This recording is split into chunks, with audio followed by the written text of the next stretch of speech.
I was standing in the corner of the reception hall at my sister's wedding, alone, a glass of champagne warming in my hand. The candles on every table threw soft gold across the room, and 200 people laughed and clinked glasses and swayed to a slow song I could not name. Then Lauren Price walked toward me. White silk dress, hair loose past her shoulders, the faint smell of roses moving with her. She placed her hand on my forearm, leaned in until her lips were an inch from my ear, and whispered, "Catch me before someone else does." Then she pulled her hand away, turned, and walked back into the crowd without looking back. The entire reception hall went silent inside my head. My fingers tightened around the stem of the glass, and I just stood there, watching her disappear between bodies and candlelight, trying to remember how to breathe. Let me go back to the beginning. My name is Andre Mitchell. I am 30 years old. I work as a structural engineer at a mid-sized design firm in Charlotte, North Carolina, the kind of place where we build things that hold other things up, and nobody outside the industry knows our name. I live alone in a third-floor apartment in South End. It is quiet. I keep it clean. There is a bookshelf by the window that leaned 3 degrees to the left for the first 18 months I lived there, and I never fixed it, because fixing it felt like admitting I planned to stay. 2.5 years ago, I signed divorce papers at a kitchen table that still had coffee rings from the morning. My ex-wife, Tanya Blake, told me I was not going anywhere. She did not mean it as geography. She meant my career, my ambition, the way I drove a 10-year-old sedan and never once tried to impress anyone at her office parties. Tanya wanted someone louder, someone who performed.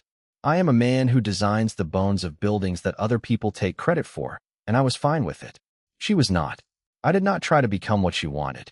I signed the papers, packed 2 boxes, and moved out on a Tuesday. Our marriage lasted 1.5 years. We had gotten engaged after 8 months of dating, which should have told both of us something, but neither of us was listening. I do not hate Tanya. I just got tired.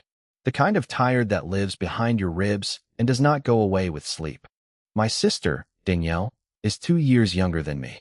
She is a nurse at Presbyterian, the kind of person who calls you at 2 in the morning just to ask if you are okay, then stays on the line saying nothing until you finally say yes. She got engaged 1.5 years ago to a man named Ryan Hess, an accountant, quiet, the type who refills your water glass without being asked and never mentions it. They made sense together in a way that I envied but never resented. And then there was Lauren Price. Lauren was Danielle's best friend. They had been roommates at UNC Charlotte, and by the time I first met Lauren, they were so close they finished each other's grocery lists. I remember the first time she came to our family Thanksgiving, 5 years ago. She sat at the kitchen table helping my mother shuck corn, not saying much, just working steady and smiling small whenever someone told a joke. She was a copy editor at a small publishing house in downtown Charlotte, the sort of person who spent her days making other people's words better without putting her own name on any of it. She always had a book somewhere on her person, tucked under an arm, sticking out of a bag, and her fingertips always carried a faint smudge of ink, like she had been underlining something important just before she walked in. I did not think much about her then. She was Danielle's friend. That was the whole of it. But there is a detail I need to tell you about, because it matters later. 3 years ago, my parents threw a summer barbecue at the old house. Burgers, sweet tea, citronella candles on every flat surface. The whole family sprawled across the backyard in folding chairs. After everyone drifted inside, I walked out to the porch to clear the table and found a cocktail napkin folded in half, left near an empty glass. I opened it. Someone had drawn the Charlotte skyline in ballpoint pen, every building, every roofline, the Bank of America tower catching imaginary light at the top. The lines were soft and precise, the way someone draws not to show off but to think through something quietly. I did not know who had sketched it. A dozen people had been at that table throughout the afternoon, but I folded it back up, slid it into my wallet, and kept it. I could not tell you exactly why. Something about the care in those lines, the patience, the attention, made me want to hold on to it. The way you hold on to a sentence in a book that you cannot explain but cannot forget either. So that was the setup. A quiet man living alone after a marriage that did not stick. A girl standing at the edge of the frame I had not bothered to look at closely. And a folded napkin sitting in my wallet like a question I had not thought to ask. When Danielle got engaged, the wedding planning consumed the next 18 months whole, and Lauren, as maid of honor, was at the center of all of it. which meant she was suddenly everywhere in my life, appearing at my door, in my car, at my parents' kitchen table. And every single time, she had a reason that had nothing to do with me. The first time was about 8 months before the wedding. She showed up at my apartment on a Saturday afternoon with a cardboard box balanced on one hip. "Danielle asked me to get your opinion on the table runners," she said, standing in my doorway. I let her in. She set the box on the kitchen counter, glanced around my apartment with a quick, quiet sweep, the way an editor reads a first page, not judging, just taking inventory. And then her gaze stopped on the bookshelf leaning against the wall at its usual angle. She walked over, crouched, examined the base, ran her finger along the gap between the shelf and the floor. Then she looked up at me. "Andre, how long has this shelf been like this?" "Since I moved in."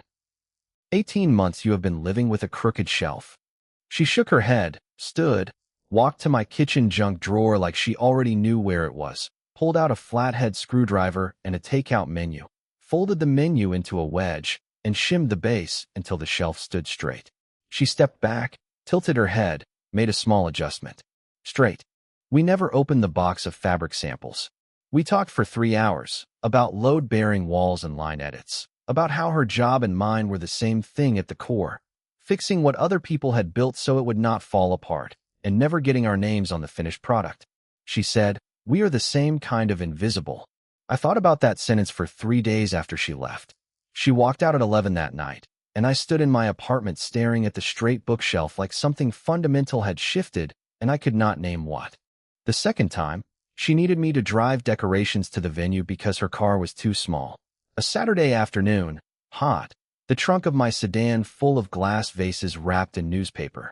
We got stuck in traffic on Independence Boulevard for 45 minutes, and I glanced over and saw her sketching on the inside cover of whatever paperback she was reading. Quick, confident lines. A building, no, a whole city block, seen from street level. The strokes looked familiar, the same soft precision as the skyline on the napkin in my wallet, but I did not connect the two things. I just thought she had a nice hand, the way you notice someone's handwriting without thinking about why you notice it. The third time, she asked my opinion on the seating layout. "You understand space," she said. She pulled her chair close to mine at Danielle's kitchen table and spread the chart between us. She smelled like old books and lavender, and her shoulder kept brushing mine when she leaned forward to point at table numbers. I found reasons to keep the conversation going long after the layout was settled, and by the third revision, neither of us was thinking about chairs. Every time, the excuse was Danielle. Danielle asked. Danielle needs. Danielle wanted your opinion. And every time, I took it at face value, because why would I not? She was the maid of honor. I was the bride's brother. Of course our paths crossed. But here is what I did not see then, and what I am fairly certain everyone else around me did. There was an evening at my parents' house, all of us around the dining table, and Lauren was telling a story about a manuscript she had been editing, something about a misplaced comma that changed the entire meaning of a contract clause. She was laughing, not loudly, just enough to lift her shoulders, and I was watching her laugh, and when I looked up, I caught Danielle watching me watch her. My sister's mouth curved at one corner, barely, like she was confirming something she had long suspected. Then she looked away without saying a single word. There was the time I was flat on my back under Danielle's kitchen sink, replacing a corroded valve, and Lauren was crouched beside me, handing me tools before I asked for them. Wrench, pliers, Teflon tape. She held the flashlight at the exact angle I needed without me having to redirect it. Our fingers touched under the basin, wet, awkward, and she pulled her hand back fast.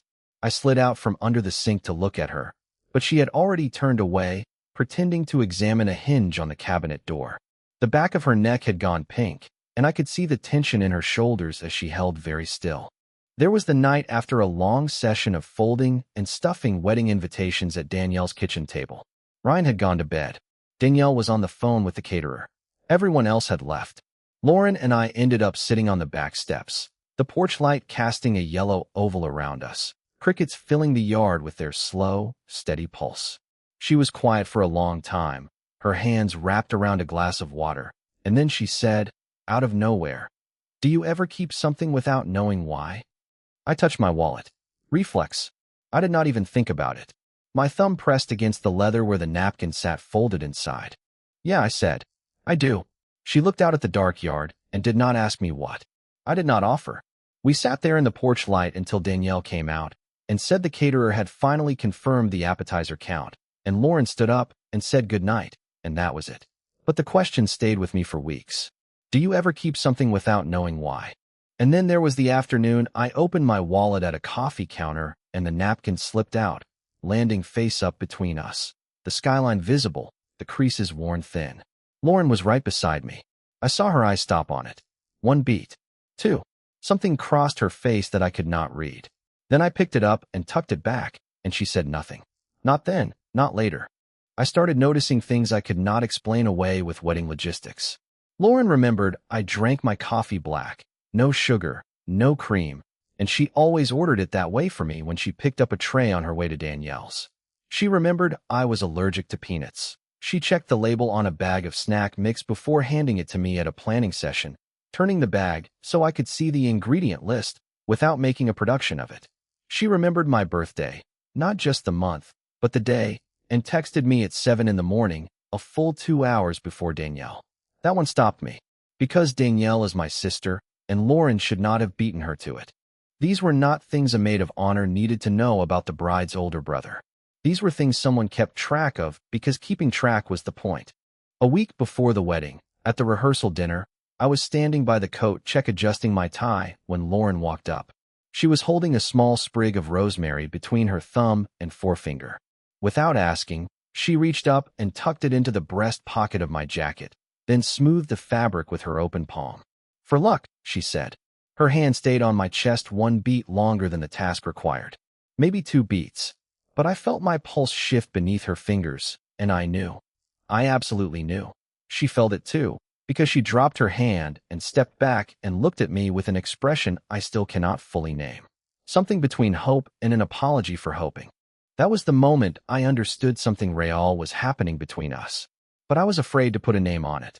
Afraid I was reading signals where there were none. Afraid that if I said something and I was wrong, every family dinner and every holiday and every future favor would carry an awkwardness that could never be undone. She was my sister's best friend. The margin for error was 0, and I have never been a man who gambles. So I held it, the way I held the napkin, carefully, silently, without knowing what to do with it. The ceremony was everything it should have been. Danielle walked down the aisle looking like someone who had finally arrived where she had always been headed, and Ryan's hands trembled against his sides as he watched her come. The officiant told a story about patience that I only half heard, because across the altar, Lauren stood in her maid of honor dress, holding her bouquet perfectly still, and once, just once, her eyes found mine. We held the look for maybe a second. Then she looked away, and so did I, and the ceremony continued as though nothing had passed between us. But something had. The reception started in the early evening. Cocktail hour bled into dinner, dinner into toasts, and then the DJ opened the dance floor with something that had too much bass and not enough melody. I stood at the bar nursing a glass of champagne, still turning over what Lauren had whispered to me in the first hour.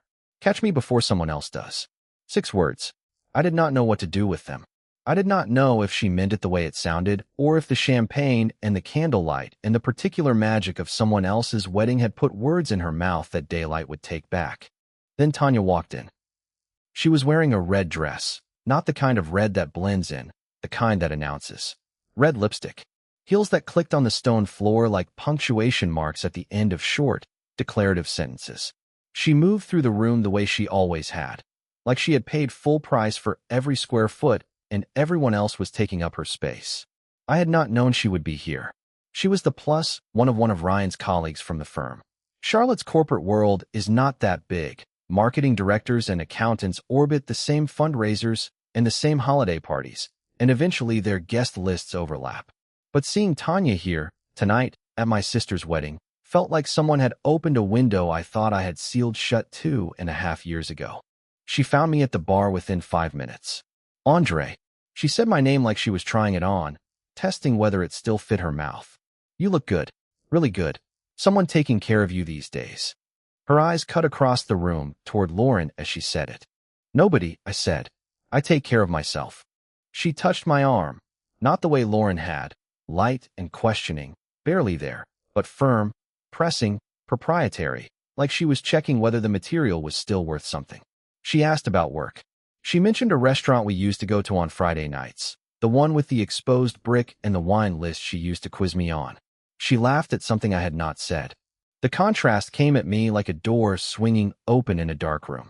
Tanya talked and talked, filled every silence, held my arm, angled her body toward me like a claim being staked in public.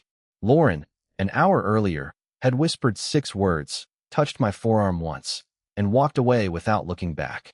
One of them needed the entire room to hear her. The other had only needed me. I kept my answers short and level. Good to see you, Tanya. Enjoy the reception. But she did not leave. She stood beside me, champagne in hand, and I felt her gaze follow mine across the hall to where Lauren stood near a table of bridesmaids, straightening a centerpiece with 2 careful hands. Tanya's eyes narrowed. She took a slow sip and said nothing, but I could feel her filing the information away. 20 minutes later, Tanya walked into the ladies' room. What happened next, I learned afterward, from Maya, one of the other bridesmaids. Lauren was in there, standing by the sinks, talking to Maya in a voice she believed was private. She told Maya the truth, all of it, that she had had feelings for me since the very first Thanksgiving she spent at our family's table 5 years ago, the night I sat beside my mother shucking corn and never once tried to be impressive. That every time she had told Danielle she would handle some errand that brought her to my apartment or my car, it was only half about the errand. That she had practiced that line, catch me before someone else does, for 6 months, turning it over in her mind, rewriting it, almost deleting it. And tonight was the only night she had been brave enough to actually say it out loud. Maya said Lauren's voice was small, steady but small, like someone confessing a thing they had carried so long that the weight of it had become indistinguishable from breathing. Tanya was in the last stall, door closed, hearing every single word. Half an hour later, the reception was in full swing. The cake had been cut. Guests were swaying on the dance floor, jackets draped over chair backs, ties loosened. Then Tanya stood up at her table. She picked up her champagne glass. She tapped it with a butter knife until the conversations died down and the room turned toward her, expecting another toast. She smiled, the kind of smile that has edges. To the happy couple, of course, she said, raising her glass. But I also want to raise a glass to Lauren Price, the most devoted friend I have ever seen. She paused, letting the room lean in. She has been in love with the bride's brother for 5 years. She has engineered every excuse, every errand, every reason to be near him, and she has never once had the courage to tell him to his face. Another pause. Tanya tilted her glass toward Lauren across the room. Someone really should put the poor girl out of her misery. The room went dead silent. Somewhere a knife slid off a plate and struck porcelain, and the sound traveled across the hall like it was the only thing left alive. Lauren was standing near a column by the far wall. Her hand found the back of the nearest chair and gripped it, her knuckles pressing white against the dark wood. Her face went still, not blank, not wounded. Still, the way a structure holds when the ground shifts beneath it and the math has to catch up. She did not flinch. She did not make a sound. Danielle rose from the head table. Her jaw set hard, her eyes carrying something that promised a reckoning. Ryan caught her hand under the table. Not now. Not here. Not at their wedding. Danielle sat back down, but the look she sent Tanya's way was a receipt being filed for collection. I looked at Lauren. She was not looking at me. Her gaze was fixed on the floor, her grip still tight on the chair back. After a long moment, she released it. She picked up her glass from the nearest table, set it down carefully, no sound, no tremor, and walked out of the reception hall. She did not run. She did not hurry. She just walked.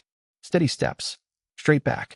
Through the side door and into the corridor beyond it. She did not look back once. I looked at Tanya. She was raising her glass to her own lips, taking a sip, satisfied. I set my champagne on the bar, turned, and followed the direction Lauren had gone. I found her in the corridor outside the reception hall. She was leaning against the wall beside the glass doors that looked out onto the parking lot, arms crossed, her face turned away from me. The bass from the DJ thumped through the wall between us and the party, steady as a second heartbeat. She heard my footsteps on the stone floor. She did not turn. "You do not have to be out here," she said. "I know," I said. I stopped 2 steps behind her. The music pulsed. Neither of us spoke. Somewhere on the other side of the wall, Someone laughed, loud, careless, and the sound reached us muffled and distant, like it belonged to a different building, a different night. Lauren spoke first. Her voice was level now, not shaking. It had the quality of someone who had already accepted the worst outcome and walked herself through to the other side of it before the conversation even started. "Everything she said in there is true," Lauren said. "I do not have anything to deny." She told me, all of it, that she had liked me since that first Thanksgiving, 5 years ago, when I sat at the table helping my mother shuck corn without performing, without trying. That she noticed me because I did not try to be noticed, which was different from every other man she had ever met. She told me that every time she had said Danielle asked me to, it was half true at best, that sometimes Danielle had asked, and sometimes Danielle had not asked at all, and Lauren had volunteered, had invented the errand, had manufactured the reason. The fabric samples, the decoration run, the seating chart, the leaky faucet. She told me she knew the math. If I did not have the same feelings, she would lose me and Danielle both, because the awkwardness would be permanent and total, and she would have no one to blame but herself. Then she turned and looked at me straight on for the first time since she had left the reception hall. That line I said earlier, "Catch me before someone else does." I thought about those words for 6 months, rewrote them, practiced them in my bathroom mirror until they stopped sounding ridiculous. Tonight was the only time I was brave enough to actually say them. I did not answer right away. I reached into my back pocket, pulled out my wallet, opened it, and took out the folded cocktail napkin. I unfolded it slowly, carefully, the way you handle something that has been carried a long time. The creases were soft now, almost see-through where the paper had worn thin from years of being pressed between a credit card and a driver's license. The Charlotte skyline in ballpoint pen. Every building still there, every roofline, the Bank of America tower still catching its imaginary light. I held it out to her. Lauren looked down at it. Her hand came up to cover her mouth. She recognized the drawing, her own hand, her own lines, from a summer barbecue 3 years ago, left on a porch table beside an empty glass of sweet tea. She had probably forgotten she had even drawn it. 3 years, I said. I have kept this for 3 years. I did not know who drew it. I never figured it out. I just knew that every time I opened my wallet and saw it, something in my chest settled. Like the person who drew this understood the city the same way I did. Not the version in the brochures, but the real one, the one you only see if you are paying attention. She stared at the napkin.